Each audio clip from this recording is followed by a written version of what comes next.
네, 반갑습니다. 여러분, 토요 청년 예배 나오신 여러분 진심으로 환영합니다. 가능하신 분들은 함께 비디오도 켜시고 함께 찬양하면 좋겠습니다.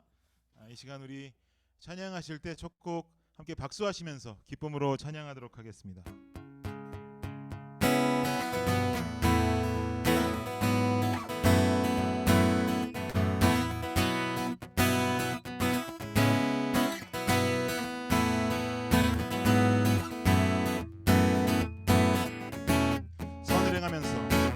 선을 행하면서 낙심치 말라.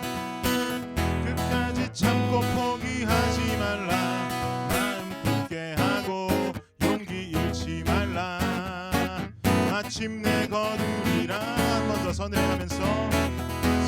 행하면서 낙심치 말라. 끝까지 참고 포기하지 말라. 마음 굳게 하고 용기 잃지 말라. 마침내 거두리라. 주님 나라 바라보며 세상 유혹을 이기리라. 주님 나라 기다리며 온 절망 벗어던지리라. 주님 나라 꿈을 꾸며 나의 길까지 충성하리. 나의 소망은 오직 저 하늘에.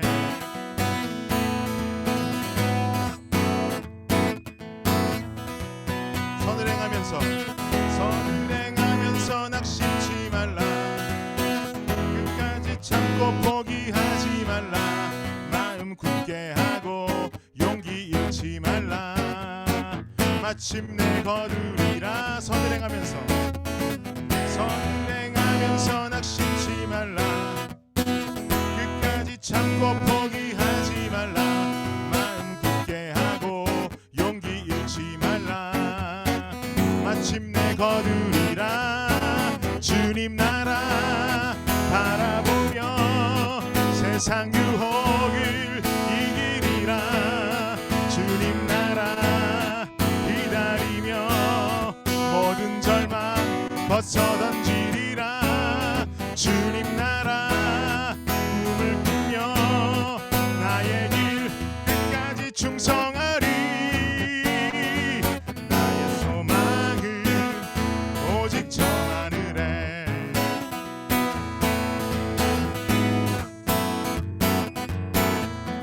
비록 지금은 희미하게 보일지라도 얼굴과 얼굴 마주하고 나 분명히 보게 되리. 주님 나라 바라보며 세상 유혹을 이기리라. 주님 나라 기다리며 모든 절망 벗어던지리라. 주님 나라 꿈을 꾸며 나의 길 끝까지 충성하리. 나의 소망은 오직 저 하늘에. 주님 나라 바라보며 세상 유혹을 이기리라. 주님 나라 기다리며 모든 절망 벗어던지리라.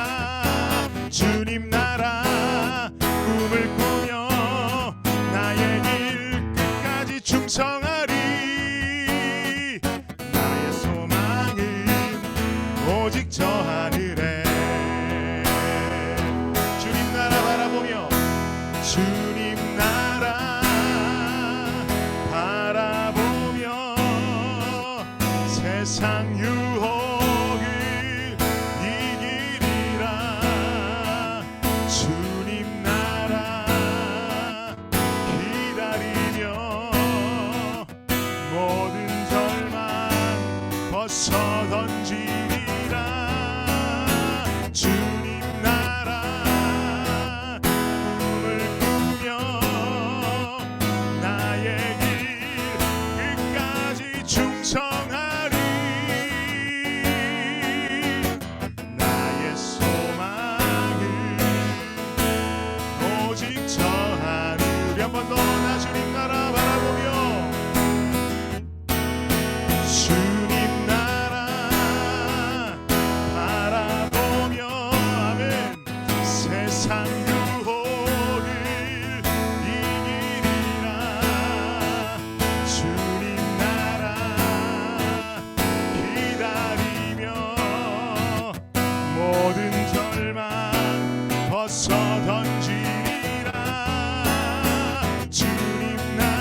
유혹 세상 유혹을 이기리라.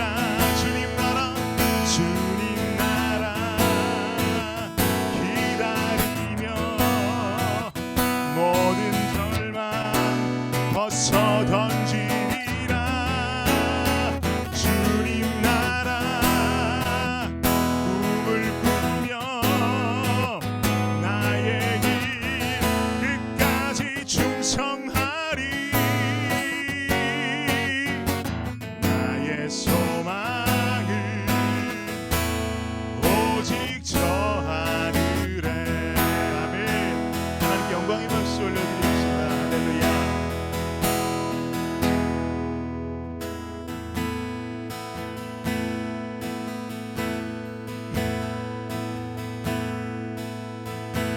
주발 앞에 무릎 꿇고 그 사랑에 나누네. 어떤 말도 그 어떤 소리도 발 앞에서 잠잠해지네.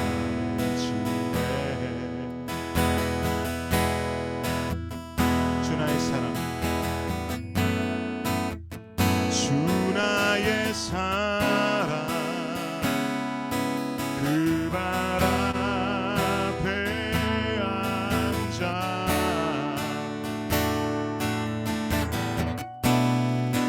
내 모든 기도는 사랑의 노래가 되네. 주의 옷자락 주의 옷자락 만지며 주의 두 발을 씻기며 주님 그 발에 입 맞추며 나의 왕관을 놓으리. 주의 옷자락 만지며 주의 두 발을 씻기며 주님 그 발에 입 맞추며 나의 왕관을 놓으리.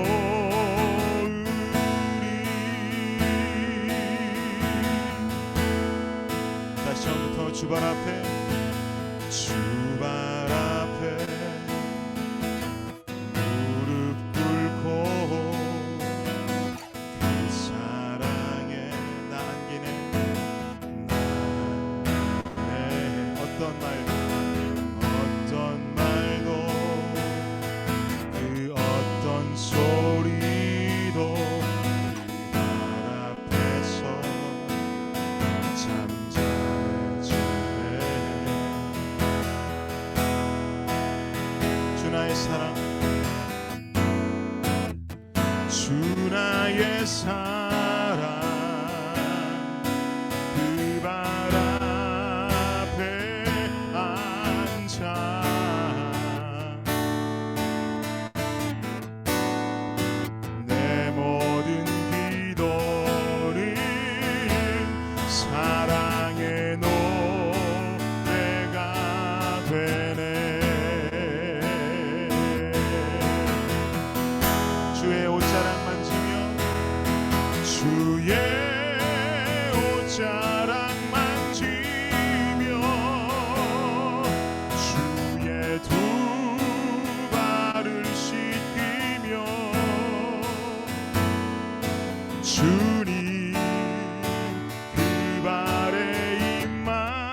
주의 옷자락 만지며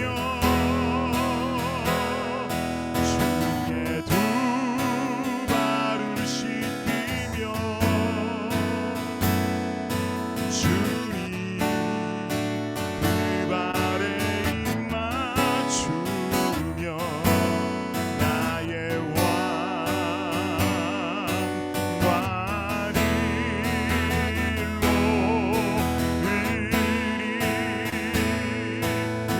고백할까요? 주의 옷자락 만지며 주의 옷자락 만지며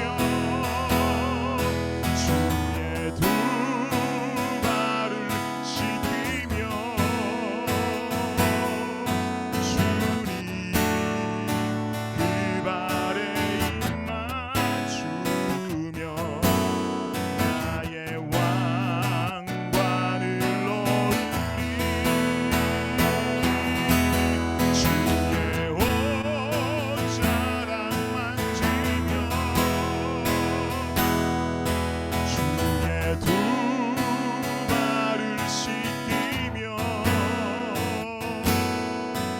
주님 그 발에 입 맞추며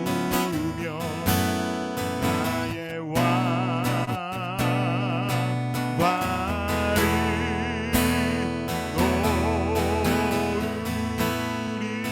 왕관을 아멘. 우리 시간 한 목소리로 좀 기도하기 원하는데요. 기도하실 때 이 예배를 위해서 한 목소리로 기도해 주시기를 바랍니다. 말씀 듣는 우리 심령을 위하여, 또 말씀 전하는 이 부족한 종을 위하여 하나님께서 이 시간을 주관해 달라고 함께 우리 한 목소리로 기도하고 우리 봉빛나리 자매가 대표 기도해 주시도록 하겠습니다. 함께 한 목소리로 기도하도록 하겠습니다. 주님, 이 예배를 하나님께서 주관하여 주시옵소서. 아버지, 예배의 주인은 인간이 될 수 없음을 고백하고 선포합니다. 온전히 주님만이 이 예배의 주인 되실 수 있습니다.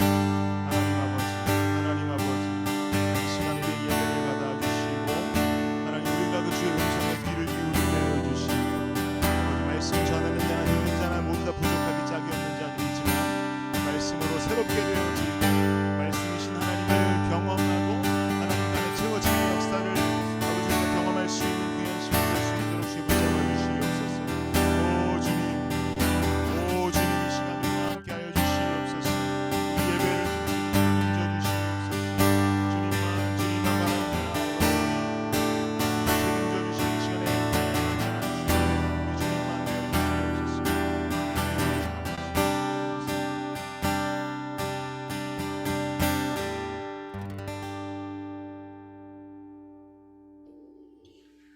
기도하시겠습니다. 하나님 아버지, 감사합니다. 오늘 저희에게 이 예배를 드릴 수 있는 모든 여건을 허락해 주심에 감사합니다.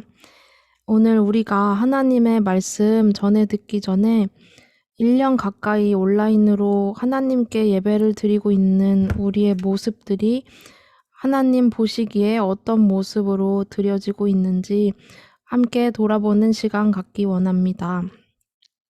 하나님, 계속되는 온라인 예배 통해 더 깊은 은혜를 사모하지 않았던 모습을 회개합니다.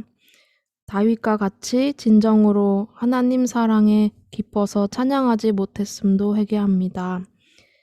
각자의 공간에서 드려지는 온라인 예배다 보니 사람들에게 보여지지 않아서 하나님께도 보여지지 않는 것처럼 긴장감 없이 예배 드렸음도 회개합니다.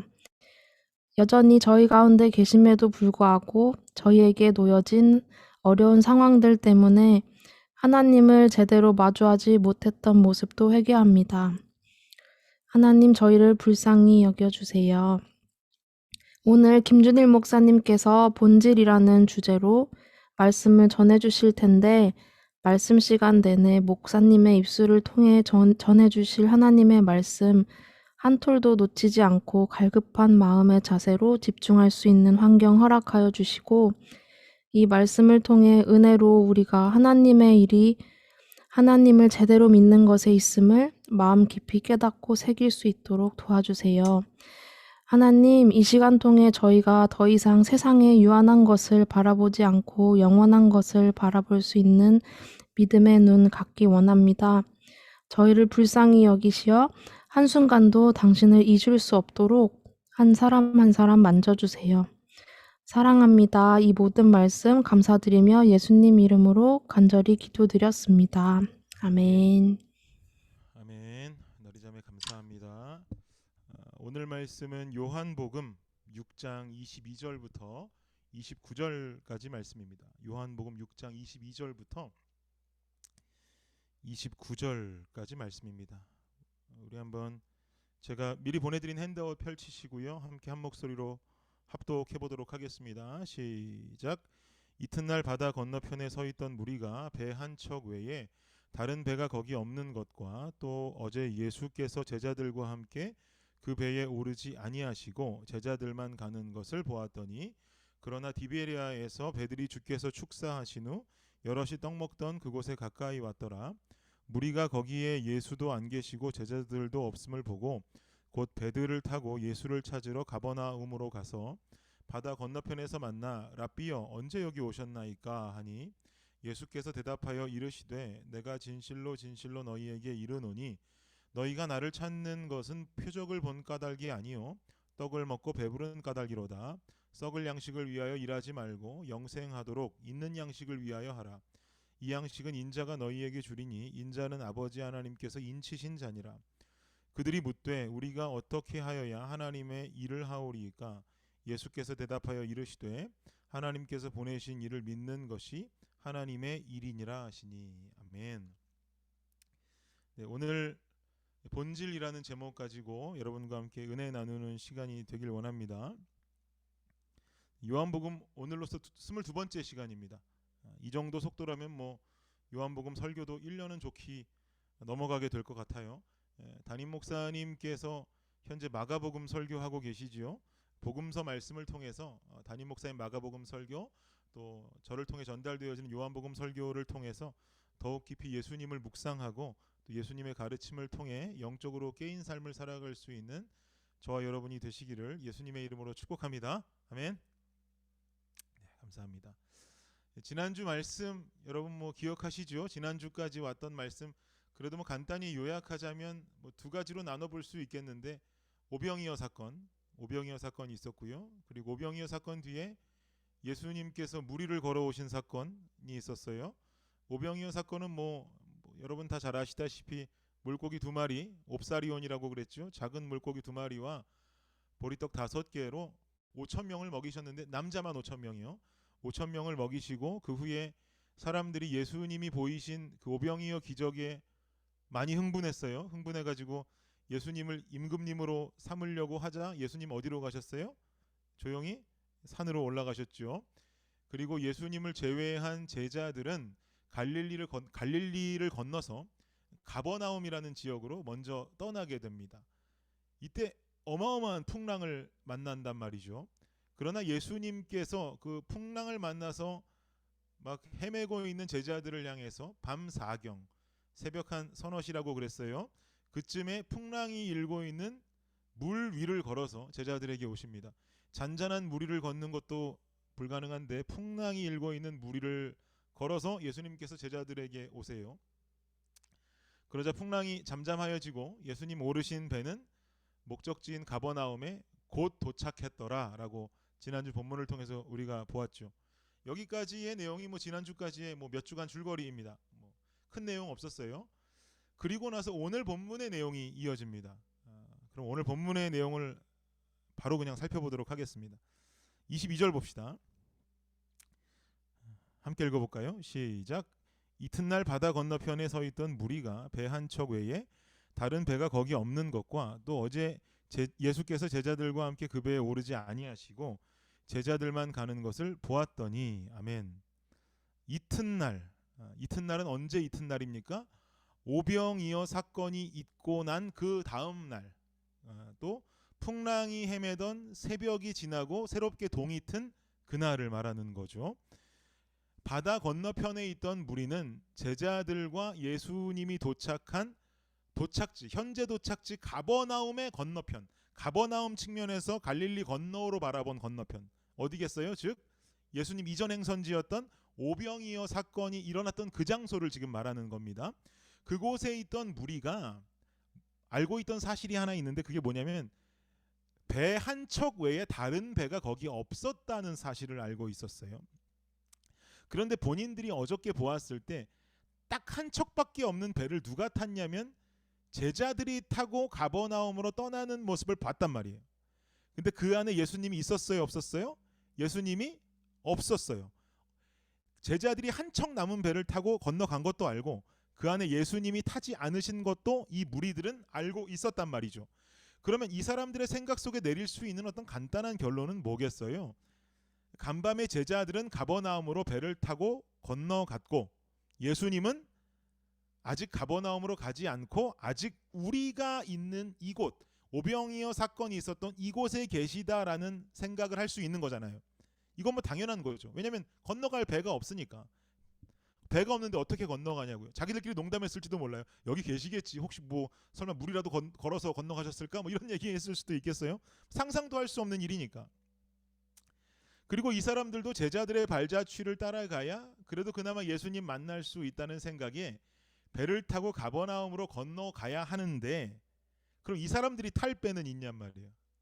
배 한 척밖에 없었다 그랬잖아요. 이 사람들이 탈 배도 없는 거죠. 헤엄쳐서 갈 수도 없고 예수님처럼 뭐 무리를 건너갈 수도 없고 걸어서 갈 수도 없고. 그런데 결국 오늘 본문 보면 이 사람들도 갈릴리를 건너서 가버나움에 도착하거든요. 성경은 이 사람들이 배도 없는데 갈릴리를 건널 수 있었던 이유를 세세하게 기록해 놓았습니다. 23절 보세요.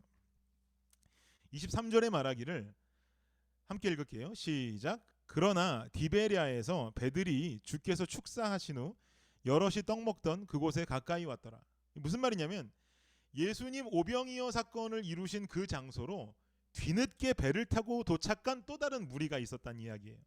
바로 그 배에 일부의 무리들이 함께 올라타서는 예수님 만나려고 예수님 제자들의 발자취를 따르려고 갈릴리를 건너서 가버나움에 이르게 됐단 말이죠.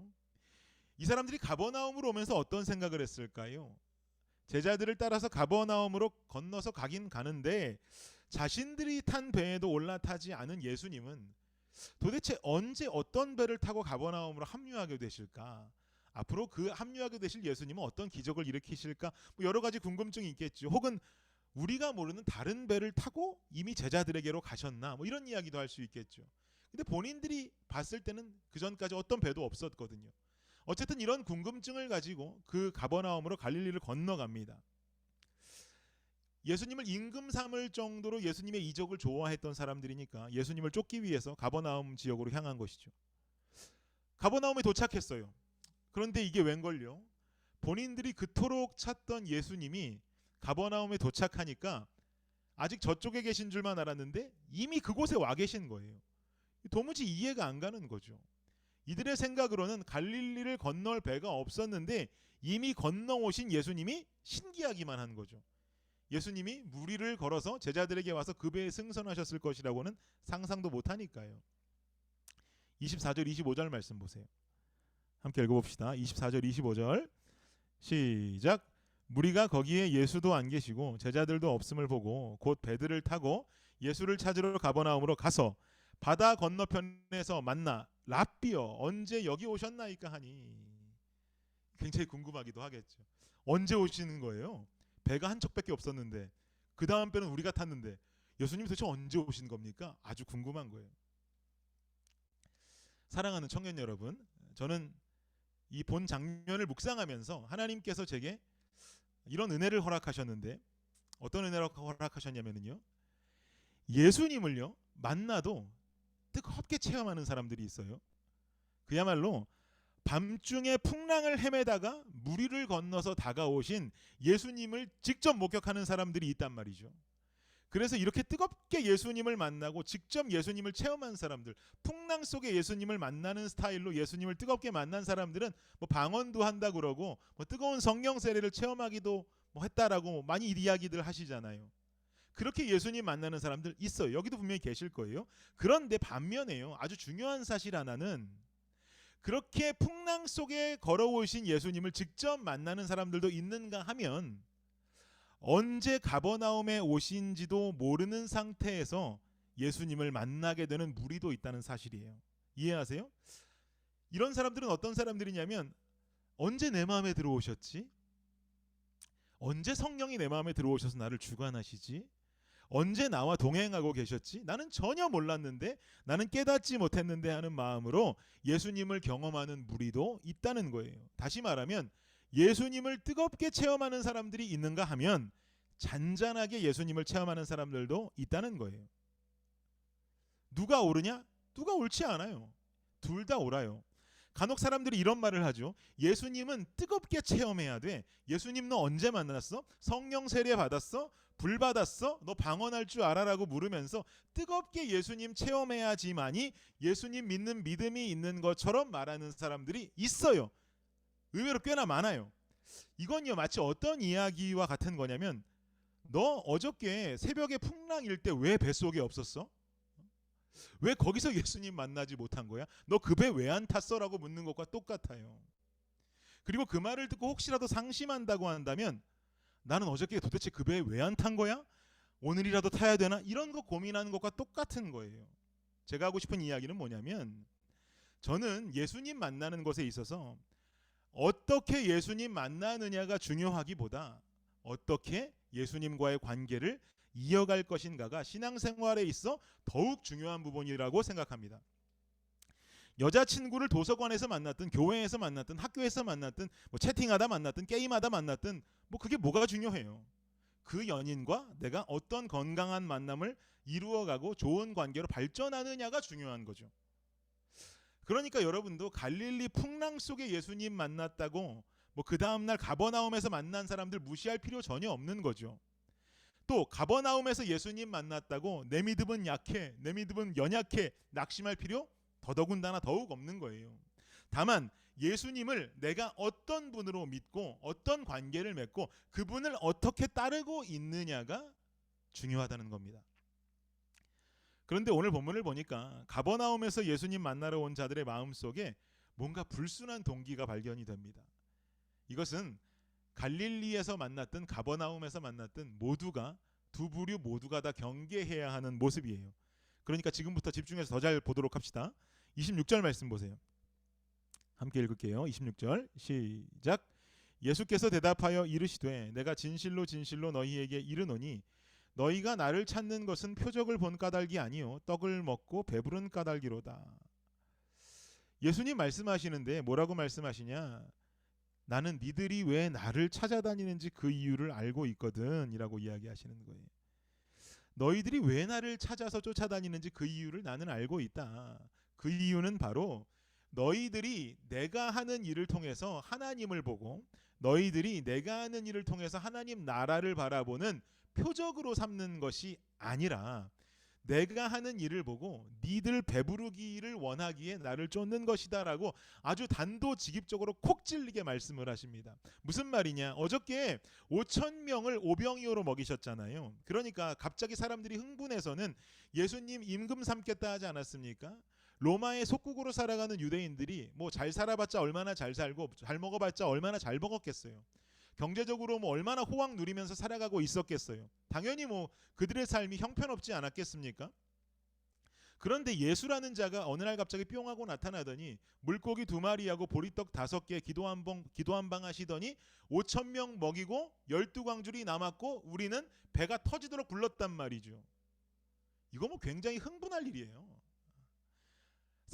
사람들의 이목이 무엇에 집중되겠어요? 우리를 먹이실 예수, 우리를 이미 먹이신 예수, 그리고 또 먹이실 예수. 우리가 이 예수님만 임금으로 모신다면 어떤 생각해요?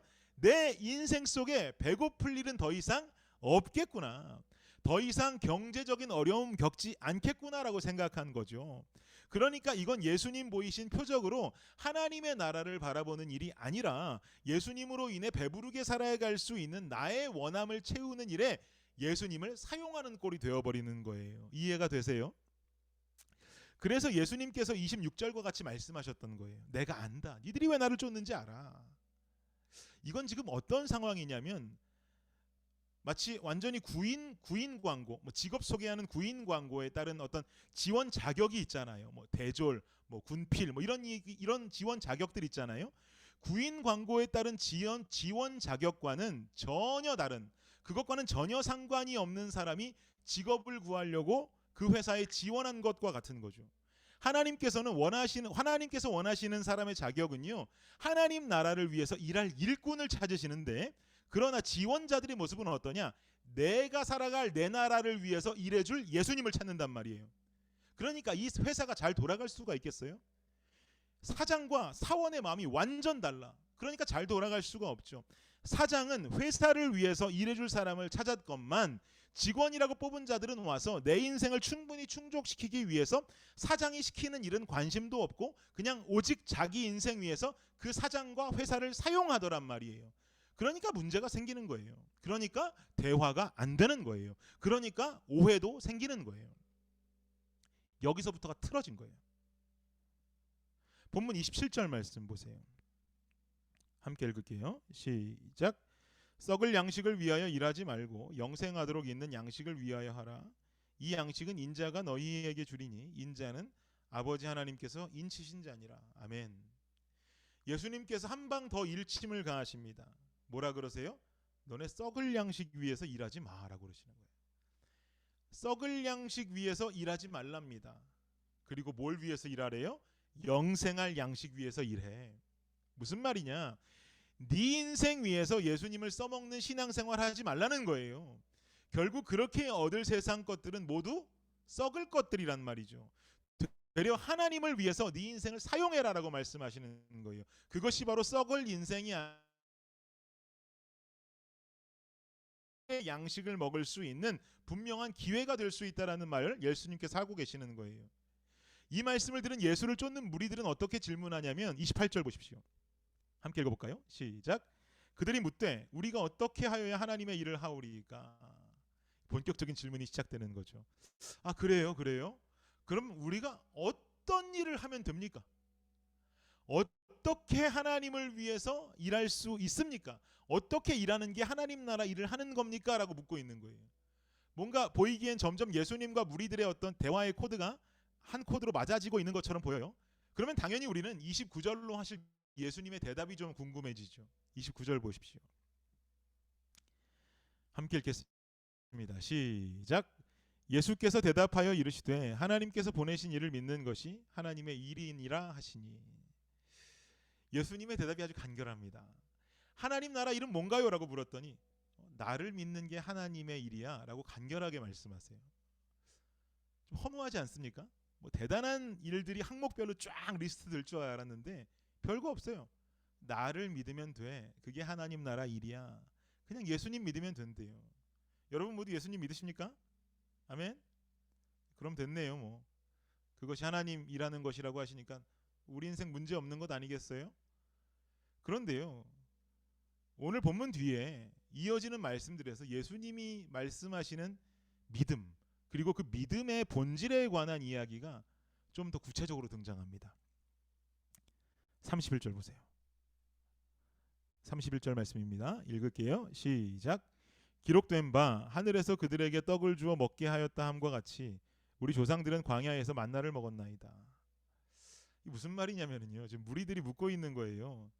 옛날에 기록들을 보면 모세라는 리더는 이스라엘 백성들에게 만나를 내리게 해주었다 하는데, 당신이 메시아라면 그렇다면 당신은 우리에게 뭘 줄 수 있어요? 라고 묻는 거예요.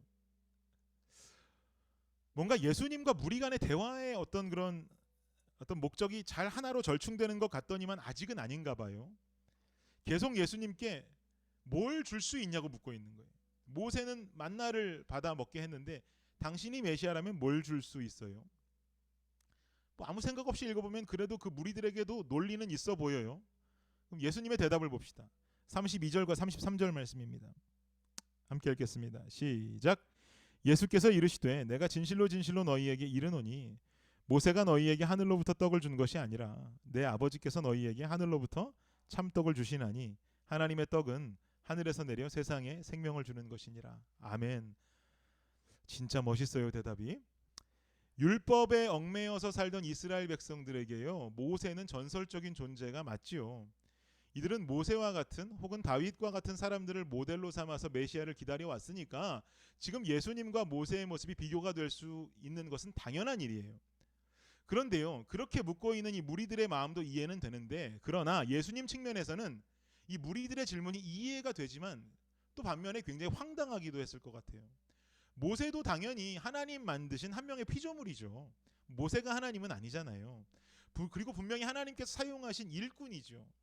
그런 사람일진데, 그래서 모세의 기도를 들으신 하나님께서 주신 것이 만나일진데 마치 모세가 무엇을 한 것처럼 이야기하는 모습이 황당하잖아요. 이게 바로 그 당시 유대인들의 믿음의 모습이었어요. 율법적이니까. 그래서 말씀하시기를 그때 그 만나를 준 건 모세가 준 게 아니라 하나님 주신 거야. 그리고 지금도 역시 하나님께서는 하늘에서 너희에게 참떡을 주셨어. 이 떡을 통해서 너희들은 생명을 얻게 될 거야 라는 말씀을 하세요. 여러분께 여쭐게요. 그 떡이 누굴까요? 예수님이죠. 예수 그리스도.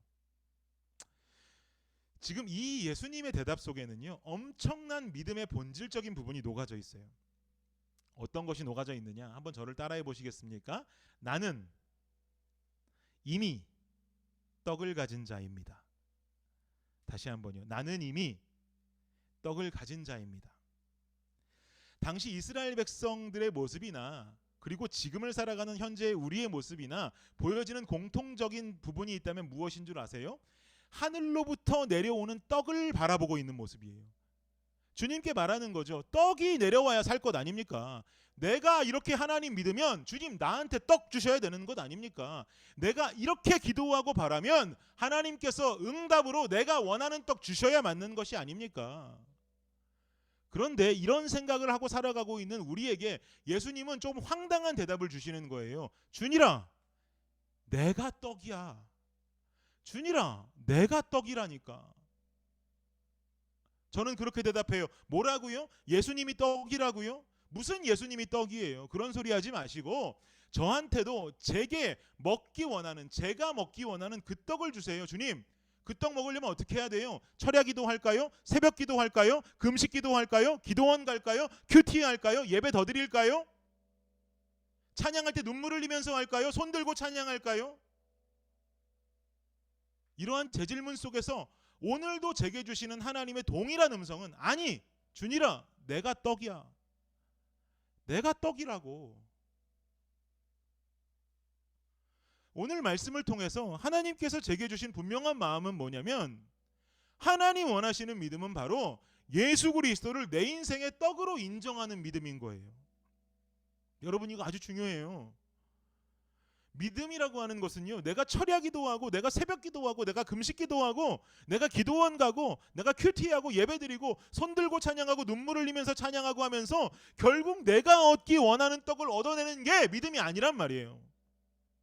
진짜 믿음은 이미 예수 그리스도라는 존재가 내 인생에 주어진 참된 떡이라는 것을 인정하는 것. 즉 내 인생은 더 이상 하늘에서 내려올 허락된 떡을 바라는 자가 아니라 이미 떡 가진 자의 삶을 살아가는 믿음의 자세가 필요하다라는 거죠. 여러분, 무슨 말인지 이해가 되세요? 왜 그래요, 여러분? 예수님 아니었으면 우리에게 생명 있어요? 없잖아요. 예수님 없었으면 우리 살아있을 수 있을까요? 안 그렇잖아요. 죄의 삭은 사망인데 이 삭을 대신 짊어지신 분이 계시잖아요. 그분 예수님 아닙니까? 그러니까 우리에게 생명이 주어진 것이죠. 그러니까 지금 예수님의 대답이 정확히 맞는 진리죠. 생명의 떡, 진리의 떡, 참된 떡, 예수님 맞잖아요. 그 생명의 떡이 주어짐으로 말미암아 우리가 살았잖아요. 믿지 않는 사람들이요, 이런 질문해요. 교회 가면 밥이 나오냐 떡이 나오냐. 이분들 잘 몰라서 하시는 말씀인데 예배 끝나고 밥은 나오죠. 그걸 모르시는 것 같아.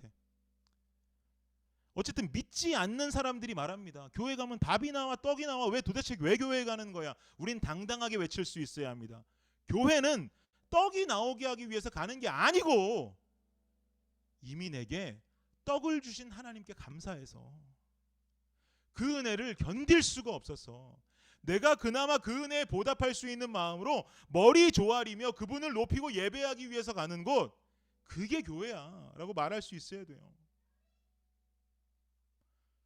그런데 그런 말 듣고 돌아서서는 속으로는 맞아 내 떡은 도대체 언제 내려오는 거야? 내가 원하는 그 떡은 언제 허락되는 거야? 내가 그렇게 기도하는데 내가 원하는 그 떡은 언제 주시는 거지? 하고 있는 것이 여러분의 신앙이라고 한다면, 그게 제 신앙이라고 한다면, 미안하지만 이거 하나님 원하시는 신앙의 노선이 아니란 말이죠. 믿음의 본질부터가 틀린 거예요. 여러분 이해가 되십니까? 다시 한번 따라해 보실래요? 떡 바라는 자가 아니라 떡 가진 자로 살기 원합니다. 이게 믿음의 본질이에요. 떡 바라는 자가 아니라 이미 떡 가진 자로 살아야 돼. 어제도 오늘도 내 인생 속에 그저 언제 주님 내게 떡 주시지? 언제 내가 바라는 건 내려주시지? 내 차례는 언제지? 무슨 차례는 무슨 차례? 버스 타려고 줄 서 있는 것도 아니고. 떡 바라는 자 아니에요. 우리 인생은 이미 떡 가진 자예요. 생명 얻은 자들이라고요. 생명보다 귀한 것이 어디 있겠냔 말이죠. 이것이 바로 우리 믿음의 중요한 본질이 되어야 합니다. 본질을 잊지 않는 사랑하는 열매 청년들이 되시기를 예수님 이름으로 간절히 축복합니다. 본질대로 살다 보면 가끔 주님께서 주시는 보너스의 떡들이 있더라고요. 우리의 원함이 주님 나라를 향한 나의 모습, 그 나의 모습, 그 하나님께서 계획하신 나의 모습과 일치할 때 주님께서는 그 떡을 보너스로 허락하실 때가 있더라고요. 그런데 우리는 여기에 빠져서 보너스로 주어진 떡이 주가 되고 이미 가진 떡은 그 다음이 되는 삶을 살아갈 때가 많더란 말이죠. 더 이상 그렇게 살아서는 절대로 안 됩니다. 어릴 때 비디오 게임 하다 보면 뭐 슈퍼마리오 이런 거 다들 나만 했나? 다들 그런 거 하실 나이 아닌가요? 다들 하셨죠. 슈퍼마리오도 하고 뭐 원더보이도 하고 뭐 그랬는데 요즘 뭐 닌텐도로 우리 열매도 원더보이 하더라고요. 비디오 게임 하다 보면 비디오 게임 시작할 때 이미 나는 목숨을 3개 가지고 있는데 3목숨 가지고 시작하는데 어떤 아이템이 하나 나오면서 그 아이템을 먹으면 목숨이 하나 그냥 공짜로 보너스로 주어지는 혜택을 얻게 될 때 있죠. 그런데 꼭 그 목숨을 하나 더 주는 그 보너스 아이템은 안전한 곳에서 등장하질 않아요. 꼭 위험한 곳에 숨겨놔. 그죠? 뭐 점프를 해서 뭐 뛰어넘어야 하는 곳에서 갑자기 싹 나온다든지, 저쪽에서 대포가 날아오고 있는데 피해야 되는데 앞에서 탁 뭐가 나온다든지. 그런데 그 위험을 무릅쓰고 보너스 아이템을 먹으려다가 되려 보너스도 못 먹고 가지고 있던 목숨을 잃을 때가 있어요. 다 경험 있으시죠? 얼마나 화가 나요. 진짜 화나. 이걸 내가 왜 먹으려고 난리를 친 거야. 그리고 딱 다시 그 판부터 시작하는데 이미 보너스 아이템 안 나와. 그 이미 하나 죽어버리고 끝난 거잖아요. 보너스 아이템 먹으려다가 내 가진 목숨마저 잃어버리는 정말 우스운 꼴이 될 때가 있어요. 여러분, 보너스는 보너스예요. 그 보너스에 목매일 필요가 없는 거예요. 이미 우린 목숨 3개 가지고 있는 사람들이에요. 2단 아니라 이 게임에 비유한 거예요. 목숨은 하나죠. 목숨 3개가 우리에게 남아있더란 말이에요. 그 3목숨으로만 열심히 게임하고 나가도 끝판왕 깨버릴 수 있어요. 괜히 그 보너스에 목숨 걸다가 가지고 있던 목숨마저 잃을 수 있단 말이에요. 보너스에 너무 목매지 마십시오. 요즘 뭐 조모임 끝나고 다들 뭐 모여서 보드 게임 하신다 그러던데 보너스에 목매지 마세요. 본질에 목맬 수 있어야 합니다. 사랑하는 여러분, 뭐가 중요합니까? 이미 주신 떡이 가장 중요합니다. 바라는 떡에 목숨 걸지 마십시오. 그 떡 때문에 신앙생활 하지 마십시오. 그 신앙생활 틀린 거예요. 이미 내게 생명을 주신 생명의 떡, 은혜의 떡, 나를 살려주신 그 떡을 가진 자답게 살아갑시다. 그 떡을 주심에 감사해서 주님 앞에 나오고, 그 떡을 주심에 감사해서 주님 앞에 손들고 나올 수 있는, 예배하고 최선을 다해 주님 섬길 수 있는 믿음의 본질을 취하는 저와 여러분이 되시기를 우리 주 예수 그리스도의 이름으로 축복합니다. 기도하겠습니다. 여러분, 오늘 말씀드리면서 마음속에 드는 결단과 혹은 우리가 잘못 살아왔던 부분들 이 시간에 회개하고 결단하는 시간을 가졌으면 좋겠습니다. 믿음의 본질, 우리는 무엇을 쫓아야 하는가? 떡만 바라고 살지 않았던가? 내게 이미 주신 그 떡 가진 자다운 삶은 내 삶 속에 없지 않았는지를 돌아보고 주님 내가 떡 가진 자로서 마땅한 삶을 살아갈 수 있는 그리스도인이 되게 하여 주옵소서. 이 시간에 결단하는 기도를 주님 앞에 드리도록 하겠습니다. 기도하겠습니다.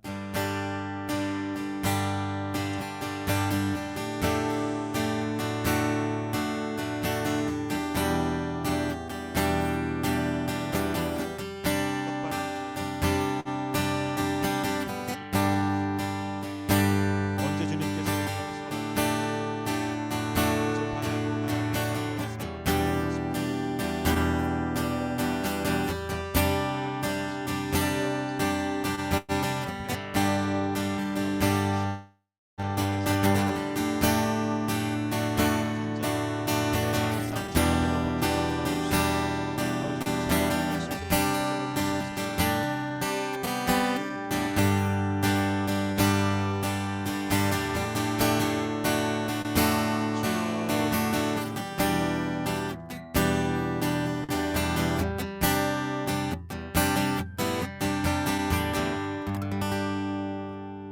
하나님 감사합니다. 우리는 이미 떡 가진 자들입니다. 언제 주십니까? 어떻게 해야 주십니까? 무엇을 해야 주십니까? 얼마나 더 열심히 살아야 합니까? 주님, 이러한 질문들만 가지고 살아온 나의 삶을 회개하고 이미 떡 가진 자답게, 이미 떡 받은 자답게 나의 삶은 주님께서 주신 그 생명과 은혜에 탐복하여서 살아갈 수 있는, 그래서 주님 섬길 수밖에 없고 주님 예배할 수밖에 없고 주님 찬양할 수밖에 없고, 그래서 내가 주님 기도할 수밖에 없는 그런 건강한 신앙인의 삶을 살아갈 수 있는 우리 청년들이 되게 하여 주옵소서. 예수님 이름으로 감사하며 기도드립니다. 아멘. 박다혜 자매 광고해 주시겠습니다.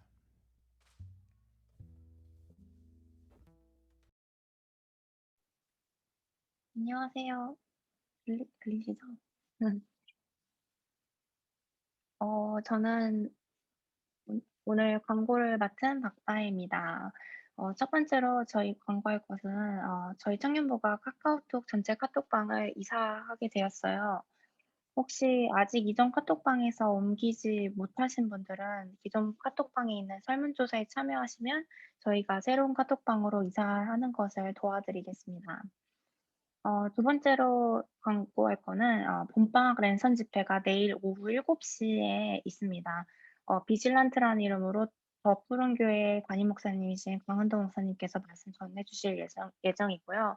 어 모두 시간 내서 들어오셔서 많은 은혜 받으시길 바랍니다. 어 네, 날짜는 다음 주가 아니라 당장 내일 7시 오후 7시입니다. 세 번째 광고는 청년부 커피 브레이크가 3월 23일 화요일 다음 주 화요일부터 시작합니다. 이미 많은 청년들이 신청을 하셨는데 이 시간을 통해서 더 큰 은혜 받으시길 바랍니다. 네 번째로는 기존에 현장 예배할 때 있었던 월요일 아침 큐티 모임을 다시 줌으로 시작하게 되었습니다. 시간은 월요일 오전 8시고요. 원하시는 분들은 누구든지 참석 가능합니다. 줌 링크는 토요 예배 링크랑 동일하고요. 동시에 매일 큐티를 나눌 수 있는 큐티방이 개설되어 있으니 카카오톡으로 지금 큐티를 하고 있는데요. 원하시는 분들은 카톡방 공지에 있는 링크를 타고 참여할 수 있습니다. 어 마지막으로 저희 그 사진을 내일 청년부 소개할 때 필요하시다고 하는데 혹시 가능하신 분들은 그 비디오를 오픈하셔서 저희 사진 하나만 찍어도 될까요?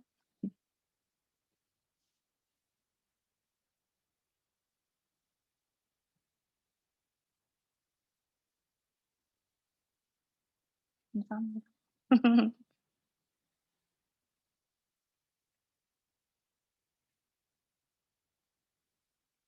그럼 모두 준비되셨나요?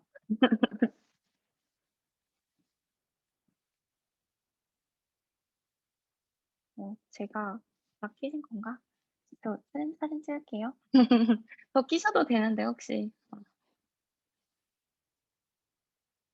네. 그러면 제가 사진 찍을게요.